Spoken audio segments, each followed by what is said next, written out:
ओम शांति 12/1/84। सदा समर्थ सोचो तथा वर्णन करो।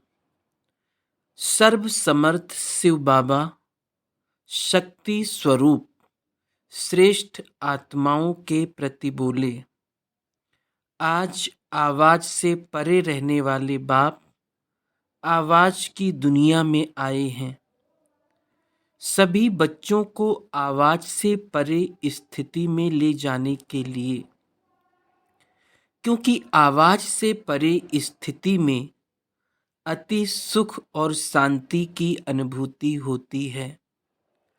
आवाज से परे श्रेष्ठ स्थिति में स्थित होने से सदा स्वयं को बाप समान संपन्न स्थिति में अनुभव करते हैं। आज के मानव आवाज से परे सच्ची शांति के लिए अनेक प्रकार के प्रयत्न करते रहते हैं, कितने साधन अपनाते रहते हैं, लेकिन आप सभी शांति के सागर के बच्चे, शांत स्वरूप मास्टर शांति के सागर हो। सेकंड में अपने शांति स्वरूप की स्थिति में स्थित हो जाते हो। ऐसे अनुभवी होना, सेकंड में आवाज में आना और सेकंड में आवाज से परे स्वधर्म में स्थित हो जाना, ऐसी प्रैक्टिस है। इन कर्मेंद्रियों के मालिक होना, जब चाहो कर्म में आओ, जब चाहो कर्म से परे कर्मातीत स्थिति में स्थित हो जाओ।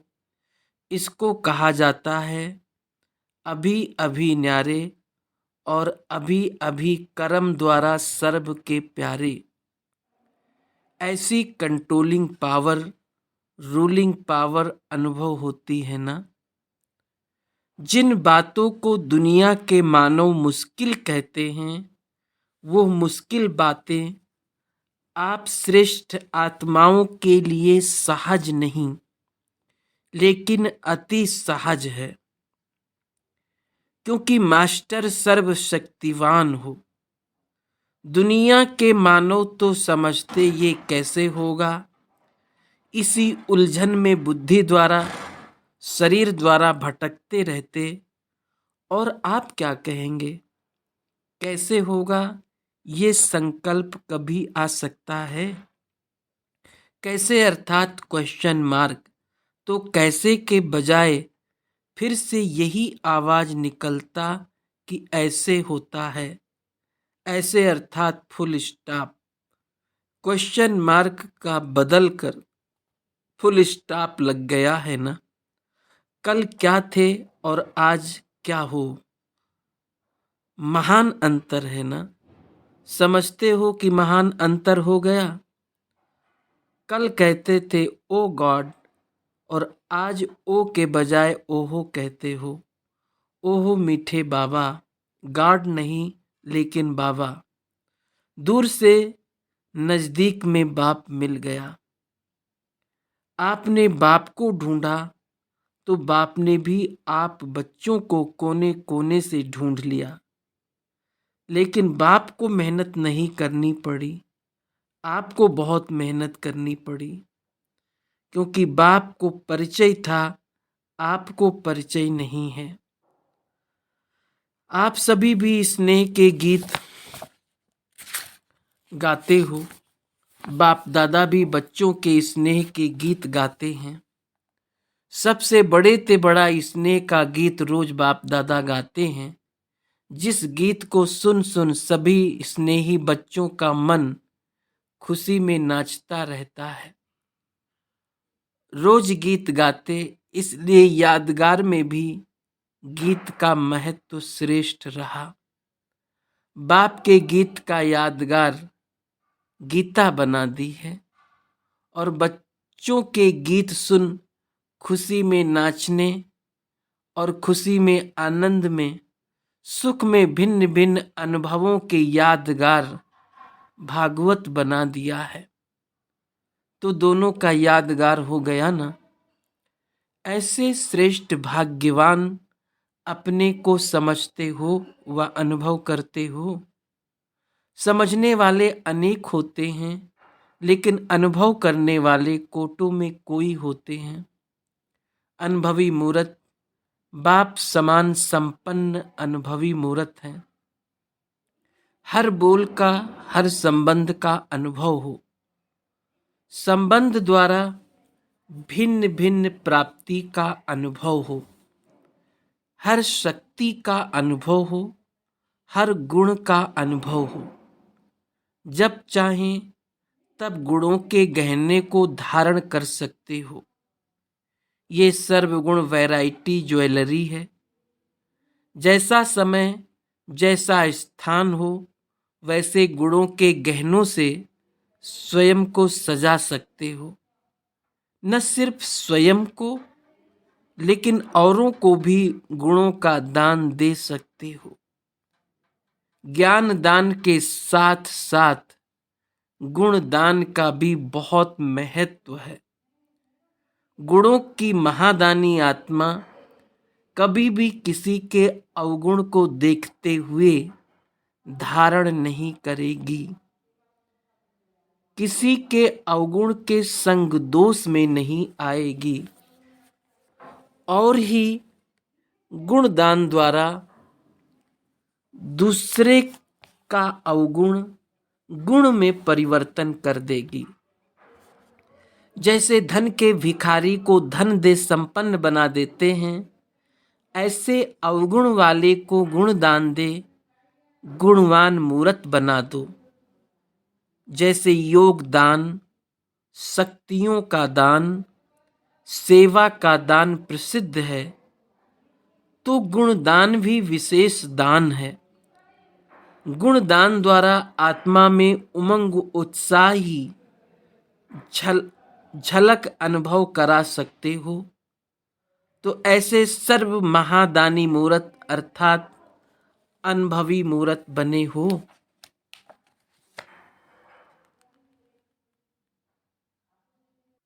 आज विशेष डबल विदेशी बच्चों से मिलने आए हैं। डबल विदेशी बच्चों की विशेषता तो बाप दादा ने सुनाई है, फिर भी बाप दादा डबल विदेशी बच्चों को दूरांदेशी बुद्धि वाले बच्चे कहते हैं। दूर होते भी बुद्धि द्वारा बाप को पहचान अधिकारी बन गए हैं। ऐसे दूरांदेशी बुद्धि वाले बच्चों पर विशेषता प्रमाण बाप दादा का विशेष स्नेह है। सभी परवाने बन अपने अपने देशों से उड़ते उड़ते समा के पास पहुंच गए हो ना। सभी पक्के परवाने हो ना। समा पर जलने वाले हो व कोई सिर्फ चक्कर लगाने वाले भी हो। जलना अर्थात समान बनना। तो जलने वाले हो व चक्कर लगाने वाले हो, ज्यादा संख्या कौन सी है? जो भी हो, जैसे भी हो, लेकिन बाप दादा को पसंद हो। फिर भी देखो कितनी मेहनत कर पहुंच तो गए ना। इसलिए सदा अपने को समझो कि बाप के हैं और सदा ही बाप के रहेंगे। ये दृढ़ संकल्प सदा ही आगे बढ़ाता रहेगा। ज्यादा कमजोरियों को सोचो नहीं। कमजोरियों को सोचते सोचते भी और कमजोर हो जाते हैं। मैं बीमार हूँ, मैं बीमार हूँ कहने से डबल बीमार हो जाते हैं। मैं इतनी शक्तिशाली नहीं हूँ, मेरा योग इतना अच्छा नहीं है, मेरी सेवा इतनी अच्छी नहीं है, मैं बाबा को प्यारी हूँ व नहीं हूँ, पता नहीं आगे चल सकूंगी व नहीं। ये सोच भी ज़्यादा कमज़ोर बनाता है। पहले माया हल्के रूप में ट्रायल करती है और आप को बड़ा रूप कर देते हो तो माया को चांस मिल जाता है। आपका साथी बनने का वो सिर्फ ट्रायल करती है, लेकिन उसकी ट्रायल को ना जानकर समझते हो कि मैं हूं ही ऐसी, इसलिए वो भी साथी बन जाती है। कमजोरों की साथी माया है। कभी भी कमजोर संकल्पों को बार बार वर्णन ना करो, ना सोचो। बार बार सोचने से भी स्वरूप बन जाते हैं। सदा ये सोचो कि मैं बाबा का नहीं बनूंगा तो और कौन बनेगा। मैं ही था, मैं ही थी, मैं ही हूं। कलप कलप मैं ही बनूंगी। ये संकल्प तंदुरुस्त माया जीत बना देंगे। कमजोरी पीछे आती है, आप उसको ना पहचान सत्य समझ लेते हो तो माया अपना बना देती है। जैसे सीता का ड्रामा दिखाते हो ना, भिखारी था नहीं, लेकिन सीता ने भिखारी समझ लिया। वो तो सिर्फ ट्रायल करने आया और उसे सच समझ लिया, इसलिए उसने उनका भोलापन देख अपना बना लिया।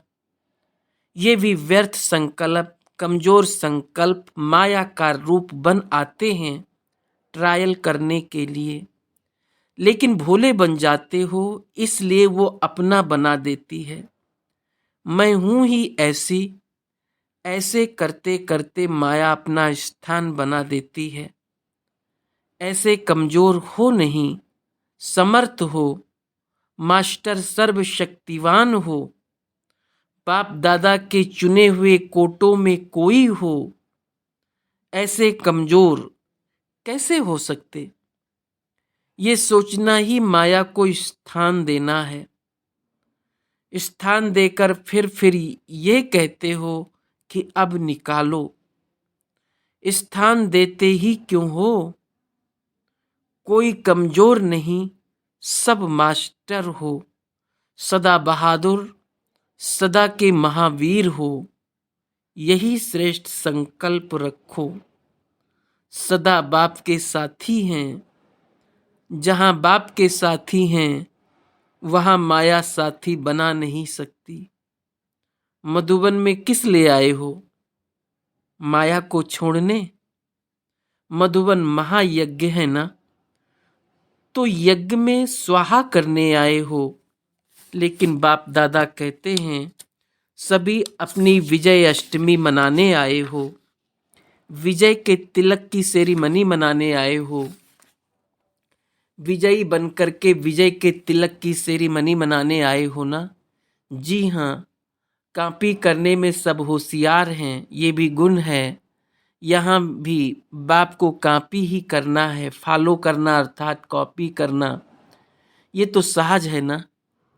आप अपना देश छोड़ कर आते हो तो बाप दादा भी अपना देश छोड़ कर आते हैं। बाप दादा की प्रवृत्ति नहीं है क्या? सारे विश्व के कार्य को छोड़ यहाँ आते हैं। विश्व की प्रवृत्ति बाप की प्रवृत्ति है ना। बाप के लिए तो सभी बच्चे हैं। अंजलि तो सबको देनी है। वर्षा नहीं देते हैं ना, अंजलि तो देते हैं ना। अच्छा, ऐसे सर्वश्रेष्ठ अधिकारी बाप समान सदा महादानी वरदानी आत्माओं को, सदा महान अंतर द्वारा स्वयं को महान अनुभव करने वाले, सदा माया को पहचान माया जीत सर्वशक्ति स्वरूप श्रेष्ठ आत्माओं को, चारों ओर के देश विदेश के लगन में मगन रहने वाले, बाप से रूह रिहान करने वाले, बाप से मिलन मनाने वाले, याद प्यार देने और पत्रों द्वारा भेजने वाले, कुछ मीठे मीठे समाचार और स्व के स्नेह के पुरुषार्थ के समाचार देने वाले, सर्व बच्चों को बाप दादा सम्मुख देख याद प्यार दे रहे हैं। साथ साथ परवाने बन समा के ऊपर जलने वाले अर्थात हर कदम में बाप समान बनने वाले बच्चों को स्नेह संपन्न याद प्यार और नमस्ते। ओम शांति।